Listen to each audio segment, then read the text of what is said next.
Bonjour et bienvenue dans cette nouvelle vidéo. Je vais faire un bilan de mon expérience en tant que jury pour le prix des lecteurs Pocket. J'avoue que c'est la deuxième fois que j'ai eu la chance d'être sélectionnée, la première fois c'était il y a déjà quelques années. À chaque fois, j'avoue, je postule pour la catégorie littérature étrangère qui est largement préférée face à la littérature française. Le concept est très simple. Pendant 5-6 mois à peu près, on reçoit 7 livres, une sélection qui est déjà faite et qu'on connaît à l'avance lorsqu'on postule, sur des genres quand même assez différents on va dire, même si évidemment ça se recoupe forcément autour de la littérature étrangère et de ce que Pocket peut faire. On les lit et à un moment, là c'était au mois de mai, nous devons voter tout simplement pour celui que nous pensons être le meilleur roman de la sélection. Et ensuite on attend, on croise les doigts pour que ce soit le nôtre qui soit choisi. Et voilà, c'est vraiment une super expérience. Évidemment ça nous force à lire des romans qu'on n'aurait pas forcément lus autrement. Et honnêtement cette année j'ai eu de très belles surprises. Donc voilà, je vais revenir sur les 7 romans de la sélection en partant de celui que je n'ai pas aimé parce que je ne l'ai même pas fini, jusqu'à mes coups de cœur et celui pour lequel j'ai voté.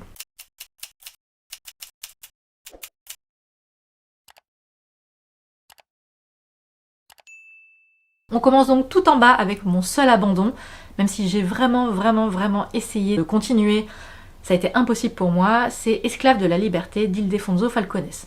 Un auteur pourtant que je connais entre guillemets de nom pour ses romans historiques, etc. Et donc là encore il s'empare d'un sujet historique, donc l'esclavagisme. On suit une jeune esclave noire dans sa vie, somme toute catastrophique, à Cuba il me semble, j'ai carrément oublié, je sais que c'est en Amérique du Sud, il me semble que c'est Cuba. Et je n'ai pas dépassé la centaine de pages parce que j'étais très mal à l'aise par rapport à l'écriture, pour 2 raisons. La première étant qu'il y a beaucoup de descriptions de corps féminins noirs esclaves, mais qui sont décrits d'une manière un peu fétichisante, donc vraiment déjà ça m'embêtait un peu voilà, de redire à chaque fois, de souligner à chaque fois par exemple les beaux corps noirs ou mouillés ou machin, enfin est-ce toujours très nécessaire de préciser que ces corps sont nus, enfin voilà, etc. Et la deuxième chose, c'est le nombre de descriptions, moi je trouve invraisemblable déjà en 100 pages et quelques, de violence, notamment de viol, etc. Et pareil avec force détail. C'est pareil, je pense qu'on comprend l'idée que être esclave c'est pas drôle.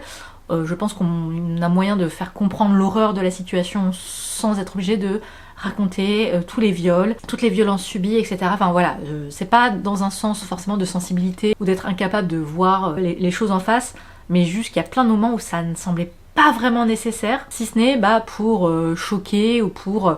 Parfois je me suis posé la question, une sorte de fantasme un peu bizarre.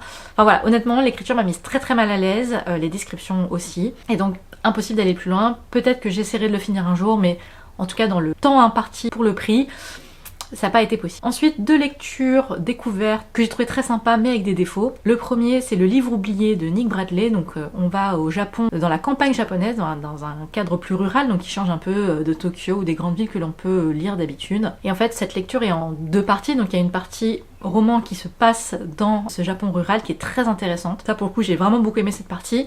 Mais l'autre, on suit une jeune traductrice américaine qui vit au Japon, qui va pas bien du tout dans sa vie et qui va, voilà, on va dire, s'intéresser à ce roman qu'elle découvre dans le métro et qu'elle veut traduire, donc celui qu'on lit à d'autres moments. Et cette partie-là, j'ai pas du tout aimé. J'ai trouvé le personnage principal détestable au possible. Enfin voilà, elle ne fait que s'apitoyer sur son sort, etc. C'était vraiment très lourd à lire. Encore une fois, évidemment que je peux apprécier des personnages qui ne vont pas bien, mais là c'était peut-être très cliché. Enfin, en tout cas, j'ai pas réussi à adhérer à sa partie. Par contre voilà, les parties romans dans le Japon rural entre cette grand-mère et son petit-fils, ça c'était vraiment très bien, mais bon, difficile d'aimer tout le roman quand on n'en aime que la moitié. L'autre belle surprise, Retour à Lake Grove de J. Courtney Sullivan. Alors globalement j'ai beaucoup aimé, notamment ce côté temporalité multiple, des secrets de femmes, secrets de famille, une maison un peu mystérieuse, enfin, ça avait tout pour me plaire, situé dans le Maine, et très vite j'ai d'autant plus aimé que l'autrice met en avant les notions de décolonisation, l'importance d'avoir une pensée différente, de revoir l'histoire des États-Unis aussi, parce que ça reste un pays de colons, parce qu'il y avait des Amérindiens avant, et donc voilà, il y a tout l'ancrage culturel de certains peuples autochtones dans le Maine, etc., qui est vraiment mise en avant. Enfin, toute cette partie-là est vraiment très intéressante. Il y a plein d'autres sujets qui sont bien amenés, les personnages sont touchants, etc. Mais ce qui m'a vraiment dérangée, malheureusement, c'est qu'on a l'impression que l'autrice a voulu parler de plein de sujets, et qu'il y a des moments où on avait un chapitre entier sur un sujet, mais qui semblait un peu déconnecté du reste, et puis on changeait de chapitre, et puis Enfin voilà, c'était un peu étrange.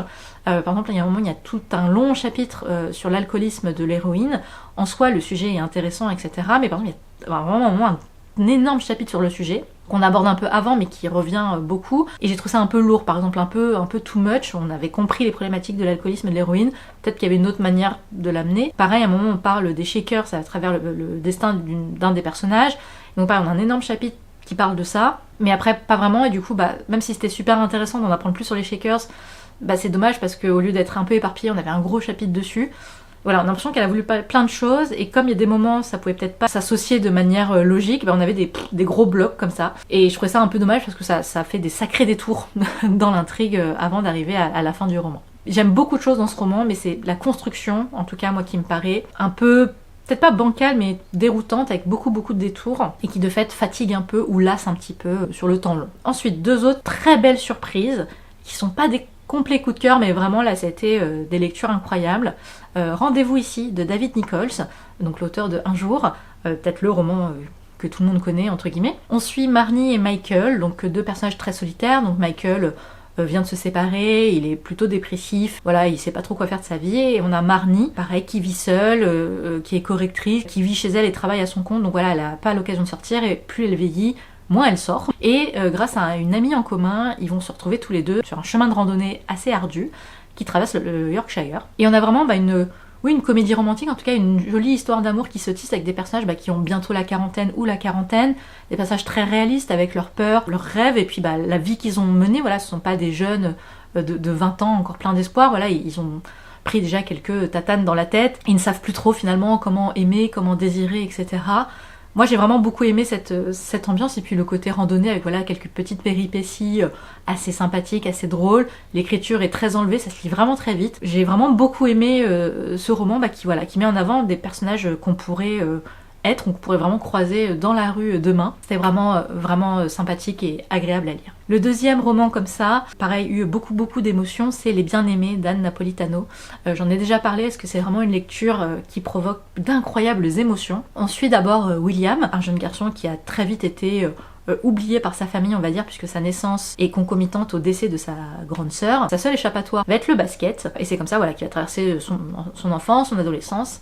Quand il arrive à la fac, il rencontre Julia, de la famille Padavano, et c'est voilà, plutôt cette famille ensuite qu'on va suivre, et comment William s'inscrit dans cette famille. Donc c'est une famille de 2 parents et 4 sœurs, toutes très différentes. Julia, c'est l'aînée, celle qui rencontre William, et elle a une manière de voir la vie très claire, avec un plan. Et donc elle voit tout à fait comment William peut s'insérer dans son grand plan de vie. Sauf qu'évidemment, la vie ce n'est pas ça, et il va se passer plein de choses, et on va suivre voilà, ses sœurs et William pendant des années. Et c'est vraiment une écriture incroyable, beaucoup d'émotions. On aborde la question du deuil, on aborde la question de l'amour, mais au sens large, c'est-à-dire l'amour amoureux, l'amour entre sœurs, l'amour familial. On aborde la question de la maladie, on aborde la question de l'amitié, voilà, c'est plein d'émotions, ça parle de vie, de mort, de doute, de peur, d'ambition, de jalousie, enfin voilà, c'est vraiment une très belle peinture humaine à travers une famille très colorée, ça c'est clair. Je sais pas quoi dire d'autre, tellement, enfin franchement il faut le lire, c'est vraiment très bien, et je crois que la seule chose qui fait que ça n'a pas été un énorme coup de cœur, c'est peut-être juste quelques longueurs. Mais on est sur du 4, 4,5 sur 5 si je devais donner une note, parce que voilà, ça a été une énorme surprise. Enfin, les deux dernières lectures, vraiment coup de cœur, les deux entre lesquelles j'ai hésité lorsque j'ai dû voter. Le premier, c'est Les Sirènes d'Emilia Hart. Donc là, je l'ai reçu en poche, il se trouve que je l'avais déjà lu en grand format, donc en termes de timing, ça m'arrangeait un peu d'avoir un livre à lire en moins. Mais en tout cas, à l'époque, j'avais eu un coup de cœur incroyable pour ce roman que j'avais préféré à son premier, La Maison au Sortilège. Donc on suit d'un côté 2 sœurs qui fuient l'Irlande dans un bateau dans des conditions absolument atroces. De l'autre, on va suivre une jeune femme dans l'Australie contemporaine qui va se retrouver chez sa sœur qui n'est plus là, qui semble avoir disparu. Enfin voilà, il y a quelque chose de très pareil, secret, mystère familial. Et évidemment, ces deux histoires vont se croiser, comme toujours chez Emilia Hart. Et comme son nom l'indique, avec Les Sirènes, il y a un tout petit soupçon de fantastique, mais qui est très bien amené. Ce dont je me souviens surtout, c'est la construction du roman. Il y a plusieurs parties, et à chaque fois j'étais ébahie. Il y a eu des retournements de situation auxquels je m'attendais pas du tout en amenant beaucoup d'émotions.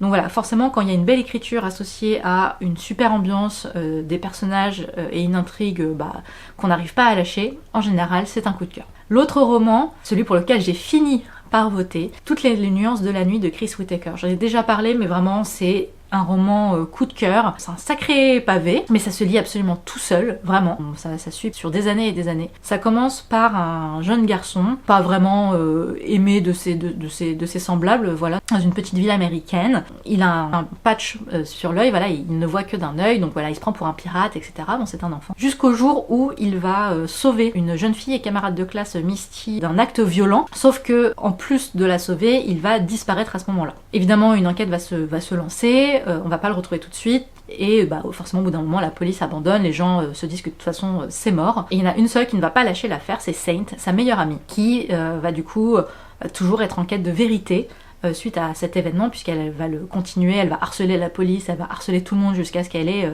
la réponse. Et un jour, Patch va réapparaître, je ne dis pas comment. Et ça va être aussi justement comment cette réapparition et tous ces personnages, Misty, Patch et Saint, ont vécu depuis la disparition, enfin l'agression-disparition jusqu'à ces réapparitions, vont finalement après bouleverser toute leur vie. Donc on ne suit pas que de la disparition à la réapparition, ça ce n'est finalement que peut-être un tiers du roman, à peine. Après c'est comment toutes leurs trajectoires de vie ont été impactées par cet événement, et c'est vraiment magnifique. On a des personnages mais tellement inoubliables, que ce soit Saint, voilà, dans cette quête de vérité qui va l'emmener toujours plus loin, elle n'abandonnera jamais, malgré les années. On a Patch qui a vécu une expérience traumatisante pour le moins et qui va, pareil, finalement baser toute sa vie sur ça, dans une quête de vérité aussi et d'absolu, qui va l'emmener à très très loin dans sa vie. Et on a Misty qui est la survivante et qui en même temps se sent évidemment redevable envers Patch de l'avoir sauvée, mais qui vient elle aussi d'une famille, vraiment la famille la plus aisée de cette petite ville américaine. Voilà, donc c'est aussi deux mondes très différents qui vont se côtoyer entre Patch et Misty. Et on va suivre après d'autres personnages de cette ville américaine, et voilà, c'est vraiment un roman fleuve absolument magnifique, beaucoup d'émotions, des chapitres très courts, donc c'est très impactant, et il y a quand même toujours cette enquête, cette tension qui se maintient jusqu'au bout, puisque on va finir par savoir ce qui s'est réellement passé, qui a agressé Misty et qui a enlevé Patch et pourquoi, etc., etc. Donc il y a un côté un peu enquête, roman noir en tout cas, qui se dégage. Ce n'est pas que de la psychologie, mais le mélange est très très très bien fait. Voilà, c'est autant de suspense que d'émotion, et c'est vraiment un énorme coup de cœur, et c'est pour ça que j'ai voté pour ce roman. Donc voilà le bilan de cette expérience. Je remercie encore une fois évidemment les éditions Pocket, enfin ma sélection et la sélection de romans. Voilà, de très très belles découvertes, encore une fois, donc j'espère avoir l'occasion un jour de pouvoir redevenir juré. S'il y a un titre qui te tente, qui t'a plu, que tu as envie de lire, bref, n'hésite pas à me le dire en commentaire, et à très vite pour une prochaine vidéo. Bye bye.